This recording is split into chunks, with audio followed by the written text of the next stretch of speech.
Boa tarde, senhoras e senhores. Hoje é 19 de novembro de 2025. Minha amiga, meu amigo, está esquentando fortemente o clima no Supremo Tribunal Federal. Ontem circulou muito fortemente uma desavença que houve entre o terrivelmente evangélico André Mendonça, indicado por Bolsonaro, e os ministros Flávio Dino e Alexandre de Moraes. E eles deram uma resposta, eles responderam juntos, na mesma sequência, no mesmo momento, dizendo que uma acusação que o André Mendonça fez de novo em um evento com empresários na Lide, um conglomerado aí de empresários controlado pelo João Dória, ex-governador de São Paulo, e o André Mendonça esteve junto com empresários nesse evento, mais um evento da Lide, provavelmente, pelo que entendi, aqui no Brasil, e o André Mendonça voltou a insinuar que Alexandre de Moraes, Flávio Dino e outros ministros da maioria que condenou e que condena Jair Bolsonaro no STF, está praticando ativismo judicial. O que é ativismo judicial? É os ministros julgarem as causas não pelo que elas são, não à luz do bom direito, mas sim para promover um tipo de militância política dentro do tribunal. Uma acusação grave, inclusive, não é? E a acusação foi devolvida pelos ministros Alexandre de Moraes e Flávio Dino de uma forma que passou batida, porque, na verdade, o ministro Alexandre de Moraes fez uma acusação a André Mendonça, uma acusação muito mais grave do que a de militância política que recebeu do Mendonça, e o Flávio Dino concordou. O Flávio Dino disse basicamente o seguinte, que o terrivelmente evangélico, o André Mendonça, não tinha o que falar para endossar a tese dos empresários contra Moraes e o Dino de ativismo judicial e disse qualquer coisa. Não tinha como justificar insucessos desses empresários em questões de interesse deles que são negadas por esse tribunal e falou que isso era ativismo judicial do tribunal, ou seja, da maioria do tribunal que Dino e Moraes integram. E aí o Dino deu essa resposta, dizendo que ele não tinha o que dizer, por isso disse essas palavras, e o Alexandre de Moraes falou, olha, não é só o que dizer, não, é que ele tem interesses comerciais nisso. E o Flávio Dino concordou. Tudo isso passou batido, não sei como, passou batido, eu não vi ninguém comentando sobre isso, e é uma paulada gigantesca, e isso vai repercutir. Pelo menos até agora não repercutiu. E se não repercutiu, aí fica valendo aquele velho adágio popular, não é? Quem cala, consente. Vamos assistir. Você que acompanha o blog da Cidadania, eu venho pedir a sua ajuda. Este fim de ano está bastante difícil do ponto de vista de remuneração para poder financiar o trabalho aqui do blog da Cidadania. Então, se você puder nos ajudar fazendo uma doação, se você considerar fazer essa doação, use o código Pix que está na tela, nos ajude para a gente poder fazer um canal melhor para você e nos manter para poder enfrentar essa guerra que vai ser a eleição de 2026. Conto com você. O Estado de Direito fortalecido demanda uma autocontenção do Poder Judiciário. Tenho legitimidade para dizer isso, pois integro a mais alta corte do nosso país. Somente nas autocracias o autocrata pode querer exercer sua liberdade sem limites e não ser responsabilizado. o judiciário não pode ser o fator de criação e inovação legislativa.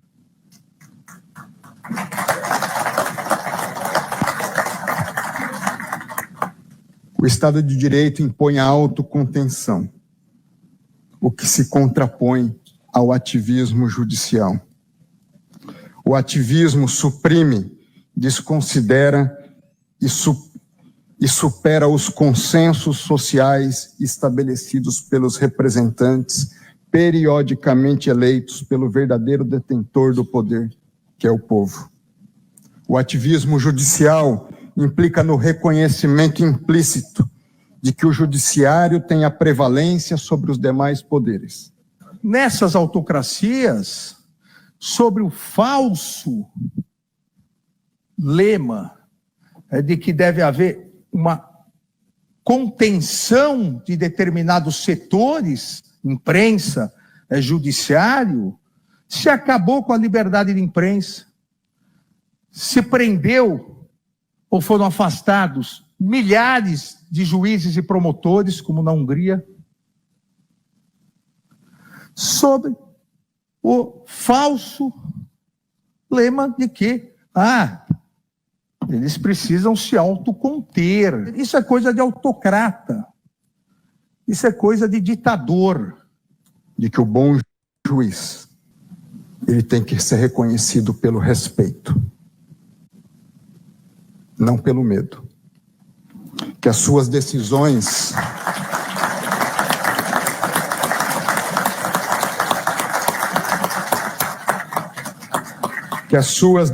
gerem paz social e não caos, incerteza e insegurança.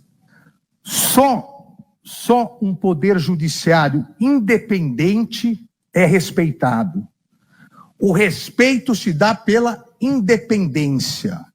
Um judiciário vassalo, covarde, um judiciário que quer fazer acordos para que o país momentaneamente deixe de estar conturbado, não é um judiciário independente. Posso garantir aos senhores e às senhoras que no Brasil o judiciário é independente e é corajoso.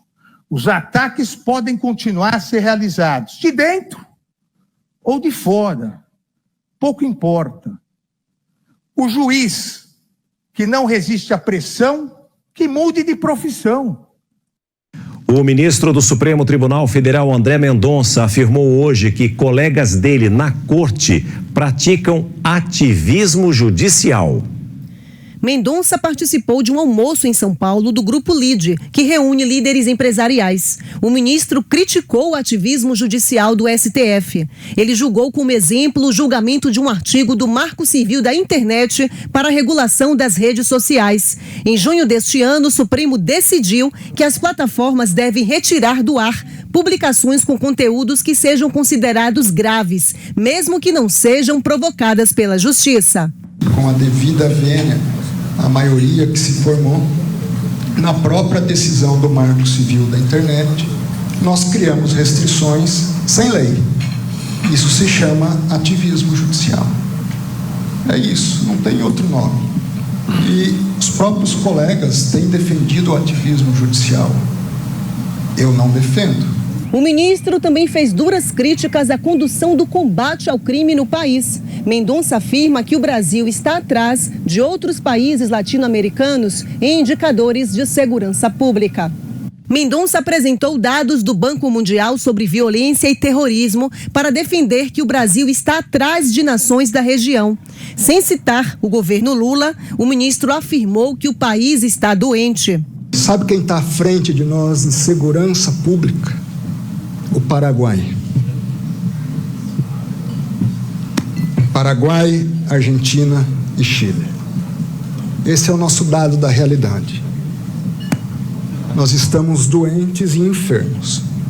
Só não nos demos conta. E dizem alguns, ministro Zanin, que esses supostos inquéritos que nunca acabam seriam prova de uma anomalia no Brasil, que seria um tal de um ativismo judicial. E isso se tornou um lugar comum de baixíssima qualidade doutrinária e técnica, para que a pessoa, às vezes, até consiga ornar pronunciamentos destituídos de consistência. É quase como se fossem palavras mágicas. Eu não tenho bem o que dizer, eu digo, não, isso é culpa do ativismo judicial. Isso tem tanta consistência quanto as espumas das ondas que quebram na praia, porque essa é uma expressão, como bem sabemos, trazida dos Estados Unidos, aplicada em contextos totalmente diferentes no caso brasileiro. Às vezes, ministro Alexandre, isso é usado quando se refere a inquéritos que nunca acabam, ativismo judicial, para obter aplausos fáceis em certas plateias, mas faço questão de, como presidente da primeira turma, dizer com toda a serenidade, nesses anos que aqui estou e conhecendo um pouco da história do Supremo Tribunal Federal, inclusive do momento presente. O que acontece aqui, no Supremo, na primeira turma, na segunda turma, no plenário, é a aplicação, a interpretação da Constituição e das leis aos fatos, à luz das provas. Isto, às vezes, conduz a certos segmentos satisfeitos, outros tantos insatisfeitos, e é natural que haja crítica em relação a esses pronunciamentos e uma tentativa de etiquetar para descredenciar o tribunal. E realmente isso é algo que este julgamento prova que não tem suporte material. Essa ideia de inquéritos que nunca acabam, de ativismo judicial, de ideologização, politização e todos esses slogans que se prestam a, no fundo, tentar deslegitimar o Estado constitucional de direitos. Presidente. Pois não, ministro Alexandre. Só uma consideração, Vossa Excelência bem disse, é igual espuma na praia. Infelizmente, em alguns eventos não se tem o que falar, mas o ativismo comercial precisa que se fale do ativismo judicial. Então, nada mais é do que isso, ideológico e comercialmente, levantar algo que não existe. Obrigado, presidente. Eu agradeço a parte de Vossa Excelência que, obviamente, incorporo a essa introdução para dizer que este julgamento é relevante e alguém pode se indagar, ou pode indagar. Quando isto acaba? Nenhum de nós sabe, porque além do conjunto de provas já existentes e das provas sendo produzidas, nós temos à disposição da autoridade policial e do Ministério Público o artigo 18 do Código de Processo Penal. Podem surgir fatos novos. E o que é que o tribunal vai fazer? Ignorar? E se, de repente, alguém fizer uma nova delação premiada? Pode acontecer que um dos citados aqui, nesses julgamentos, ou, eventualmente, alguém que não foi citado, por alguma razão, resolva fazer uma delação premiada. Então, se o Ministério Público, à luz dessa eventual delação premiada, entra com uma nova ação penal, isto é ativismo judicial ou é cumprimento do dever legal? Bom, temos dois pontos aí a considerar na fala do André Mendonça. Em primeiro lugar, ele fala da segurança. Eu vou colocar o segundo em primeiro, né? Nessa fala mais recente, né, você viu primeiro uma fala de agosto do André Mendonça em um encontro da LIDE, né, do João Dória, e nesse encontro estava lá o Alexandre de Moraes e pôde responder logo em seguida. Dessa vez ele tomou o cuidado de falar sem que o Alexandre de Moraes estivesse no local, para que não houvesse uma resposta em seguida. E os empresários certamente não gostaram da resposta que o Alexandre de Moraes deu. Depois, ele fala do ativismo judicial, como da outra vez. Eu vou falar sobre isso daqui a pouco, mas antes eu gostaria de me ater à crítica que o André Mendonça fez à questão da segurança pública. No governo do Jair Bolsonaro era melhor? No governo do Michel Temer era melhor? No governo do Fernando Henrique era melhor? Nenhum desses governos era melhor, porque a segurança pública vem piorando no Brasil conforme a população vai crescendo e a desigualdade pouco cede. Então a gente tem dados concretos que mostram, e eu ainda vou trazer esses dados aqui para compartilhar com os amigos, que os países que têm muita desigualdade social, desigualdade de renda, concentração de renda, têm mais violência. E os que têm menos concentração de renda têm menos violência. Não importa se o país é rico ou se é pobre, você tem país rico e pobre que tem muita desigualdade e tem muita violência. E país rico e pobre que tem pouca desigualdade e que tem pouca violência. É simples assim, mas a cabeça desse sujeito não entende isso, até porque, como fala o Alexandre de Moraes, o que dá para entender é que ele está fazendo lá ativismo comercial, enquanto critica o que ele chama de ativismo judicial, que, como disse o Flávio Dino, é um conceito importado dos Estados Unidos e usado em outro contexto, porque aqui está se investigando uma tentativa de golpe de Estado. E aqui se tem um problema nas redes sociais, porque o Mendonça ele estava ali naquele evento falando sobre as Big Techs, sobre o Google, né, sobre o Facebook, sobre o X, né, essas empresas poderosíssimas que também tinham representantes ali no momento, e o Mendonça estava se referindo a essas empresas. Ou seja, estava fazendo ativismo comercial, estava defendendo interesses comerciais. Pode isso? Pode isso? Será que pode isso? Vamos ver se pode. Bom, André Mendonça criticou ativismo judicial no julgamento e pediu que o judiciário compreenda, cabe ao judiciário compreender, dar a última palavra tranquilo. O problema é poder dar a primeira e dar a última palavra. Criar os próprios marcos limitadores. O julgamento das redes sociais terminou em junho, mas o acórdão foi publicado recentemente, na semana passada. Foram apresentados os primeiros recursos das Big Techs, Google, X, Meta, quanto várias entidades que atuaram como amicus curiae apresentaram recursos e questionamentos sobre a decisão do Supremo. Um dos pontos, por exemplo, é como ficarão os casos judiciais já em andamento. A demarcação de um prazo para quando a decisão do STF começa a valer. Mendonça foi vencido nesse julgamento, ele votou a favor das Big Techs. Então ele estava ali defendendo o interesse daquelas empresas trilionárias, né? Ele afirma que os outros ministros do STF praticam ativismo judicial e ele, com isso, está fazendo uma acusação pesada. Mas o Dino e o Moraes responderam. Durante o julgamento, em resposta ao André Mendonça, eles reagiram. A fala de Mendonça ocorreu um dia antes, durante o evento do Grupo Líder em São Paulo. No dia seguinte, na sessão do STF, responderam os ministros. Né? Ou seja, ontem, na segunda-feira falou André Mendonça e ontem, terça, falaram o Dino e o Moraes, como você viu na sessão do STF. Durante o julgamento, que culminou com a condenação de 9 réus do núcleo militar da trama golpista, o Dino e o Moraes reagiram às declarações de ativismo judicial. Mendonça afirmou que o Supremo criou restrições sem a lei, e aí o Flávio Dino classificou o uso do termo como tentativa de descredenciar o tribunal, o STF. Para ele, a expressão funciona como palavras mágicas para justificar críticas sem fundamento. Alexandre de Moraes rebateu e disse o seguinte: o debate público mistura interesses econômicos e ideológicos ao tratar do tema.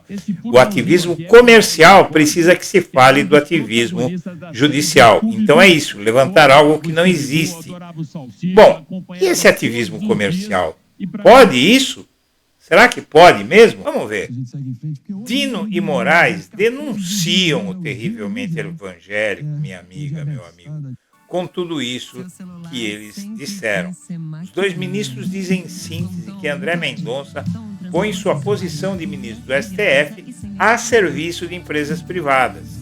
Na sessão da primeira turma do STF de 18 de novembro de 2025, Flávio Dino e Alexandre Moraes reagiram com dureza à palestra que André Mendonça deu no dia anterior em almoço do Grupo Lide para empresários em São Paulo. Mendonça havia acusado o Supremo de praticar o ativismo judicial ao rejeitar por 8-3 a imunidade quase absoluta das Big Techs, prevista no artigo 19 do Marco Civil da Internet, decisão da qual ele foi voto vencido e que foi proferida em 26 de junho de 2025, um acórdão publicado em 5 de novembro.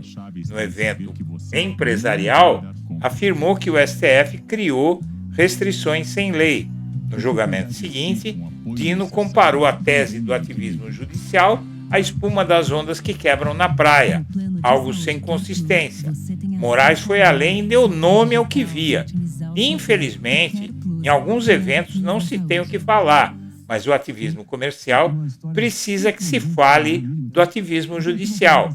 É ideologia e comercialmente levantar algo que não existe. Em outras palavras, o Moraes está dizendo o seguinte: algumas empresas, Google, Meta, X, Telegram, Rumble, etc., e seus representantes no Brasil, lucram muito com a regra antiga do artigo 19 do Marco Civil da Internet, imunidade quase total por conteúdos de terceiros. Quando o STF mudou essa regra em junho de 2025, por 8-3, essas empresas passaram a ter mais responsabilidade e mais custos. Moderação, remoção rápida, risco de indenização. Para pressionar o STF a voltar atrás, essas empresas e seus lobistas precisam manter viva a narrativa de que o tribunal está cometendo ativismo judicial.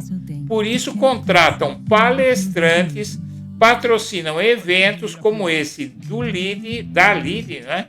E financiam estudos e pagam colunistas para repetir o mantra de ativismo judicial. Esse esforço condenado para proteger o modelo de negócios delas é o que Moraes chama sarcasticamente de ativismo comercial, ou seja, um ativismo que não é ideológico jurídico, mas é lucrativo. Na prática, os dois ministros afirmaram, sem citar nome, que o Mendonça estaria usando o cargo e a toga para defender interesses econômicos de plataformas digitais, pessoal, e outros grandes grupos empresariais afetados pela nova jurisprudência do STF sobre responsabilidade por conteúdos de terceiros.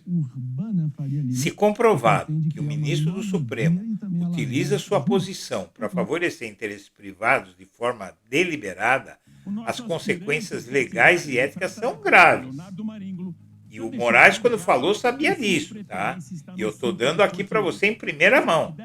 Violação dos deveres de imparcialidade e independência consta nos artigos 4º e 5º do Código de Ética da Magistratura.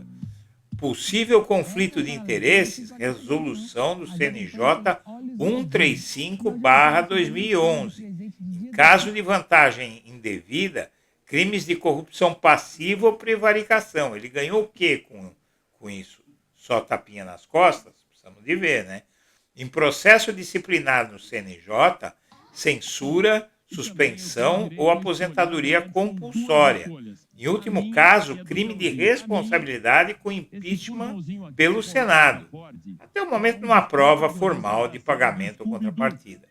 Mas a acusação pública feita por dois colegas no plenário da primeira turma transforma o episódio em uma das mais diretas crises éticas internas do atual STF. O Mendonça vai ter que tomar bastante cuidado com a língua dele. Está indo longe demais.